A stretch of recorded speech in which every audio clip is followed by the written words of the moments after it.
Fortnite has just massively changed the meta again. They've now removed Mammoth pistols and sniper rifles from competitive. We've also got huge updates to the anti-cheat, and we now have a whole bunch of cheaters being unbanned. And people are now saying Jarvis is going to be back playing Fortnite. I also want to talk about Mero's return to competitive and what this could mean changing up some of the biggest teams on NA.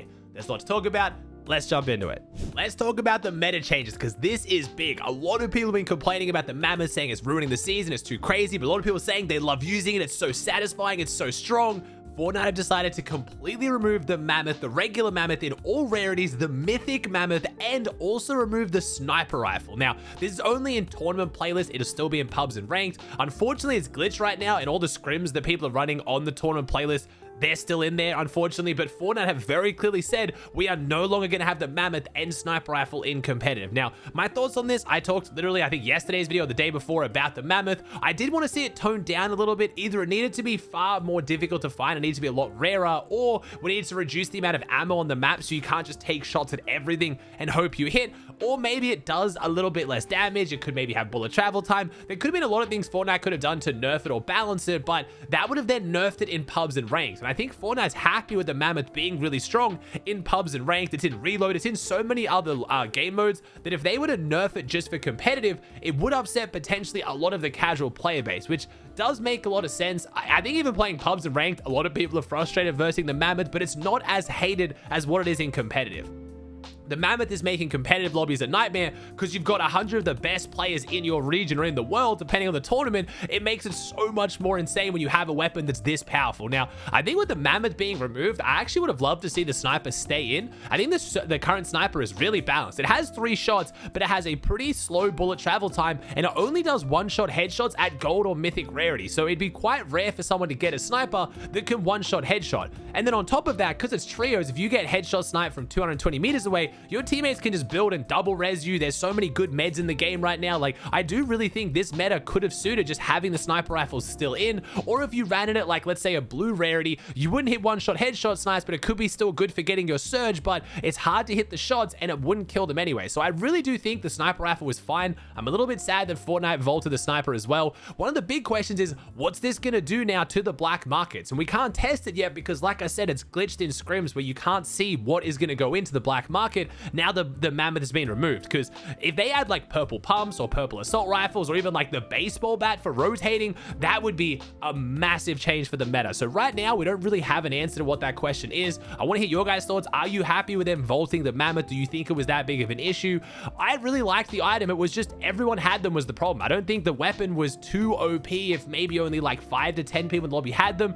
At the same time, this is a very direct nerf to Peterbot and Venos teams because they were obviously getting the mythic Mammoth from the boss on the train every single game. So this is a direct massive nerf to them. But after watching a few of the scrim games where they banned the Mammoth so no one could pick them up, a lot of pros were just saying the triple ARs are just as strong. Yes, the Mammoth was beaming people, but now that everyone's just running 3 hollow twister ARs with no mobility in the game, everyone running in the open, you're getting beamed just as quickly with these assault rifles than you were the Mammoth. So it seems like even after complaining about the Mammoth, there's a lot of pros who still aren't too happy. I guess we'll see when mobility gets added to the game. When we get the rocket drill being added, maybe that will be a little bit easier, but these ARs are extremely good at frying people, even if they are flying through the sky. It's the same reason why most people aren't carrying the launch pad. So it's looking like it's going to be a mostly low or no mobility meta for most pros, maybe carrying the kneecapper and the gold splash to run a bit faster, but removing the Mammoths haven't really made the beaming too much better.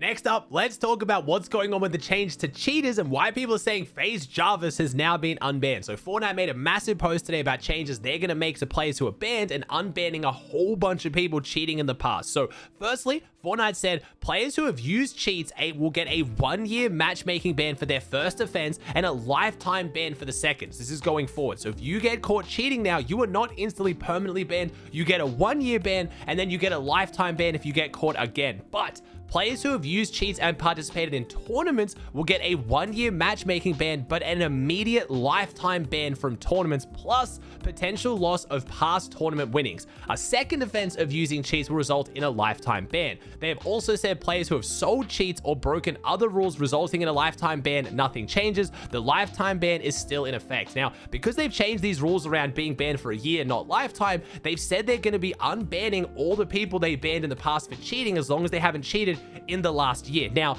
I'm not sure whether Jarvis is going to be included in this because they did say at the bottom there, the players who have sold cheats or broken other rules resulting in a lifetime ban, nothing changes. We don't know whether Jarvis himself is being unbanned because he could have actually been banned for promoting the cheats. He did make a whole YouTube video talking about them, so he might not be included in this. We'll have to wait until April to see when all the cheaters get unbanned, but we got to unpack what's going on here outside of Jarvis and what this means for competitive. So are there going to be a whole bunch of cheaters running rampant and dominating your tournament games?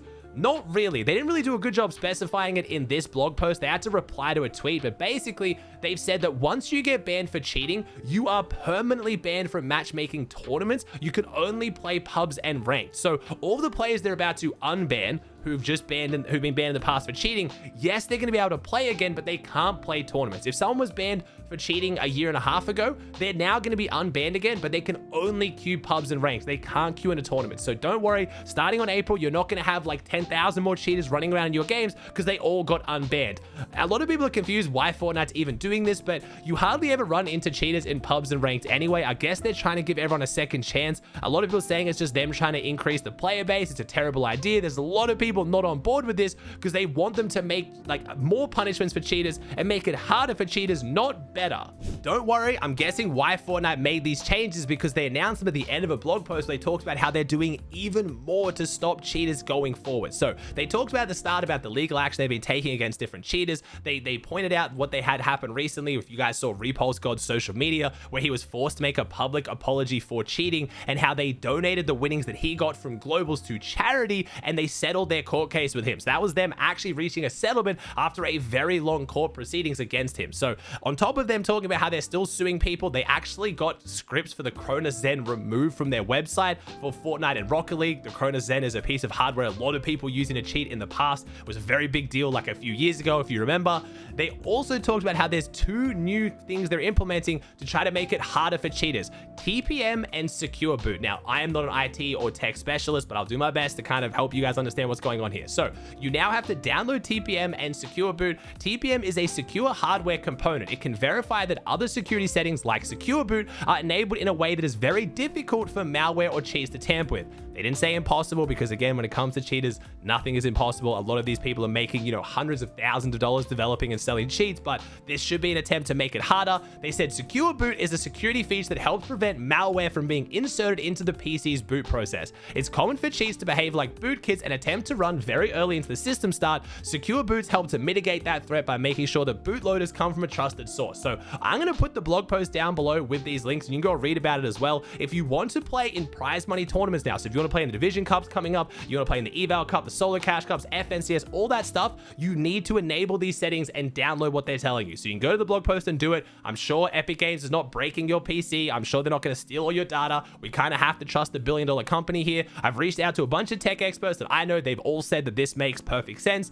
What they're saying is true. This will make it harder for cheaters. It's not going to make it impossible, but it will hopefully curb a bunch of the cheating. So they're offering these second chances and they're changing their rules around banning cheaters, but they're doing it on top of new improved measures to get rid of cheaters. Now, I'm not going to promise you this is going to get rid of cheating because, like I said, they are always going to find a way, but the more and more difficult they make it and the change they be making towards, having to get 14 events played once you get banned, all we're missing, the missing piece now is we just need Fortnite staff to get even better with permanent bans. They did go on in this blog post to talk about how they don't take action on people based on suspicion. They will only ban you when there's technical evidence. They said, we ban accounts for cheating based on technical evidence. We do not ban accounts based on suspicion, which means if you report someone because they have really, really good aim and they haven't played a lot of events, they're not going to get banned unless Fortnite can actually find evidence, concrete evidence of them having software or hardware or doing something that has cheats on their system, which explains why they're so slow to manually ban people in the mid of tournaments. I've talked about this before. Fortnite just has a very high bar for what evidence they need before they will ban someone who is cheating, which unfortunately means the cheaters usually get to play 1 or 2 tournaments out before Fortnite has this evidence. It sucks, it's annoying, but it's their attempt to get rid of false bans and not banning people who are just, maybe a little bit suspicious, or they hit a couple shots and, they hit a really crazy headshot snipe and they haven't played many events. They must be cheating, which I understand, but I really hope they can up their efforts or maybe increase how many staff are handling handling these manual bans, because if they can start manually banning people quickly in tournaments so people realize they're just wasting their money by buying cheats, it would make a huge difference on top of all these different measures they're doing. Last thing I want to talk about, and you guys mentioned in the comments yesterday, I completely forgot. I apologize. The controller goat has returned to Fortnite and I didn't mention it. I'm so sorry. Mero has tweeted out that he is looking for a trio. Now I'm having a bunch of people in my Twitch chat. Aussie, does that mean like Cooper and Vidal might, Cooper might drop Vidal and play with Mero again now? Oh my gosh, Mero's gonna go play with Peterbot. Like, he's the goat, he's back.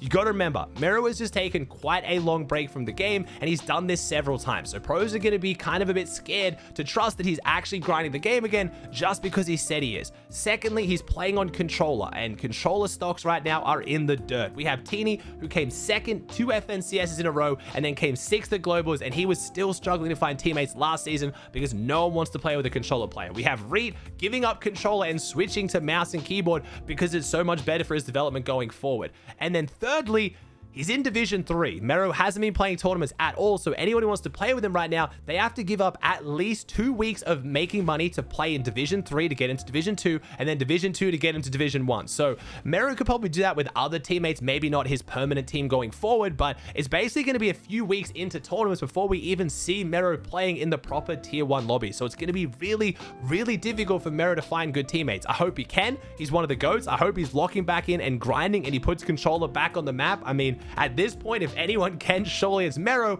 but it's not going to be as easy as what a lot of people are saying. So I really, really hope he sticks to it. I hope he doesn't just get stuck with no teammates, doesn't want to get out of Div 3 and gives up again. I really, really want to see Mero put controller back on the map.